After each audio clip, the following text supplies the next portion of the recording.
আমি আসলে কি কাজ বাজ করতাম তো টাকার প্রতি খুব একটা টান ছিল আমার। এক্সট্রা ইনকাম বা চুরি দুরি বুঝা শিখে গেছি। সিস্টার ফার্মাসি এবং আমি সবাই মিলে চুরি করতাম। দেন চুরি টুরি করে একটা চলার মতো অবস্থা হয়ে গেছে। চুরি বেশ ভালো হইতো তো, দেন তো আমার আর কে পায়। এই হিসাব নিয়ে পরবর্তীতে জানাজানি হয় যে আমার এই কাজটা আমি করছি। আত্মীয় স্বজনের পুরোনো কাপড় পরতাম, সেরা ফাটা থাকতো। আর যখন আমি মেট্রিক পাস করি তখন আমার প্যান্টের পাশা ফাটা। সেরা প্যান্ট শার্ট নিয়ে আমি ঢাকায় উঠি। 2001 সালে ফার্মাসি ছিল, ওই ফার্মাসিতে আমাকে একটা চাকরির জবে ঢুকাই দেয়। আমার 84-তে অরিজিনাল জন্ম আর কি। যখন থেকে বুঝতে শুরু করছি, ধরো 90-91 থেকে বুঝতে শুরু করছি ফুল, তখন থেকে দেখছি। তখন তো আসলে খুব অভাবে মানুষ হয়েছি। আরেকটু যদি বলে, আমার বাবার 2 বিয়ে ছিল। আমার বড় মা, আমার যে আগের মা ছিল, উনি আসলে বাবার সংসার করে না দেখে বা বাবার খোঁজখবর নেয় না দেখে উনি একটা সময় চলে যায়। তখন বড় ভাই খুব ছোট, 6-7 বছর রেখে চলে যায়। আত্মীয় স্বজন আর কি জোর জবরদস্তি করে আবার বিয়ে করালো, যেন সংসারই হয়। এরপরে আমার বাবার ইচ্ছা ছিল যে কখনো যেন আমার মা সন্তান না নেয়।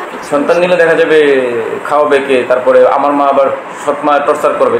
সেই সব দিক বিবেচনা করে আমি আবার হতে লেট হয়ে গেছি। আমি আসার পর যখন বুঝতে শুরু করছি, তখন আমাদের পরিবারের পুরোটাই অভাব। মানে আমার মা মানুষের বাসায় কাজ করে, কষ্ট করে মা মানুষের বাসায়, মনে করো ওই সময় তো আর কি মানুষের বাসায় কাজ করলো, ওরকম 1 কেজি চাল দিত।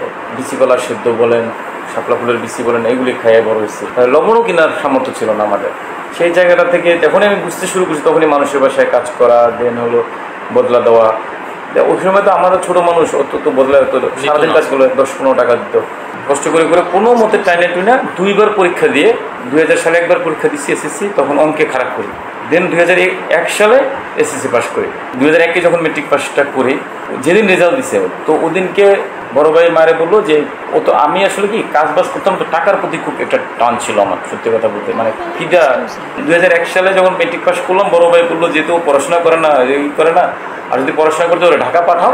মা আমাকে 2001 সালে 100 টাকা জোগাড় করে দিছে, দিয়ে বাজারে ব্যাগে কিছু কাপড় চোপড় দিয়ে, কাপড় চোপড় বলতে কি সেরা ফাটা প্যান্ট শার্ট যেগুলো ছিল গ্রামে, যেগুলি পরে, তখনকার পুরো মানুষের পুরোনো কাপড় পরতাম। মানে আত্মীয় স্বজনের পুরোনো কাপড় পরতাম, সেরা ফাটা থাকতো। আর পাশা সবসময় ফাটা থাকতো, লজ্জার করে। যখন আমি মেট্রিক পাস করি, তখন আমার প্যান্টের পাশা ফাটা। সেরা প্যান্ট শার্ট নিয়ে আমি ঢাকায় উঠি 2001 সালে।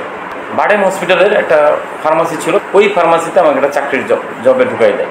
2500 টাকা বেতনের, এবং বলে যে তুই যে কোনো কলেজে ভর্তি হয়ে যাবি তোর চেষ্টায়, এবং তুই এখানে চাকরি করবি। এবং কাজটা হলো নাইট ডিউটি। নাইট ডিউটি কী কাজ? সিস্টাররা মেডিসিন অর্ডার দেবে, আমি ফার্মাসি থেকে মেডিসিন নিয়ে সিস্টারদের কাছে পৌঁছেই দেবো, এবং সারা রাত কাজ করলে 2500 টাকা পাবো মাসে। ওই ফার্মাসিতে আমি 2500 টাকা বেতনে 2001 সালে কাজ নেই। ফার্ম গেট, কারণ বাজার, শাহবাগ, আপনার স্কাটন, এদিকে ঘোরাঘুরি করি 3 মাস। এবং এই 3 মাসে অনেকে বলবেন যে 2500 টাকা তো আপনি বেতন পাইতেন, তখন কেন বাসা নেন না? আসলে 2500 টাকায় চলতে পারতাম না। 3 মাস আমি ওইখানে থাকি। 3 মাস পরে মোটামুটি সত্যিকার বলতে ফার্মাসির তখন এক্সট্রা ইনকাম বা চুরি দুরি বুঝা শিখে গেছি। রুগীদের নামে বেশি বিল উঠাইতো, মানে সিস্টাররা বেশি ওষুধ লিখে দিত রুগীদের কাছে। ওই সিস্টার, ফার্মাসি এবং আমি সবাই মিলে চুরি করতাম, ভাগ ভোটারও পাইতাম। দেন চুরি টুরি করে একটা চলার মতো অবস্থা হয়ে গেছে। এইভাবে দিন কাটতেছে। মাঝে এই যে চুরি টুরি করে মোটামুটি ঢাকা শহরে আত্মীয় মানে লোকজন চিনতে পারছি, কোন জায়গায় খাবার পাওয়া যায়, কোন জায়গায় চুরি বেশ ভালো হইতো। তো মাঝে একটা সিমেন্টের ডান্ডিওয়ালা মোবাইল আছে না, ওইগুলা কিনে জোগাড়ও করে ফেলছি, বুঝছেন? হ্যাঁ, আমার একটা সহকর্মী বিক্রি করে সেকেন্ড হ্যান্ড মোবাইল, ওইটা আমি তখন কার আমলে প্রায় 30,000 টাকা দিয়ে কিনছিলাম। তখন ভালো কাপড় চোপড় মোটামুটি পড়তে শুরু করছি। এরকম করতে করতে প্রায় 1-1.5 বছর পার হয়ে যায়। দেন তো আমার আর কে পায়।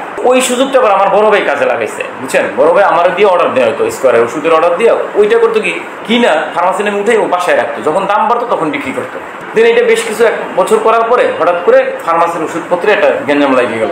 টাকাও যায় নাই, ওষুধও যায় না, কিন্তু অর্ডার হয়েছে, ওষুধগুলো গেছে কই। এই হিসাব নিয়ে পরবর্তীতে জানাজানি হয় যে আমার এই কাজটা আমি করছি। দেন এটা নিয়ে একটা দেন দর বড় হলো। তো সবার চোখে আমি একটু ছোটো হয়ে গেছি। স্টাফ যারা, আমরা প্রায় 70-80 জন স্টাফ ছিলাম, তারও বেশি হইতে পারে।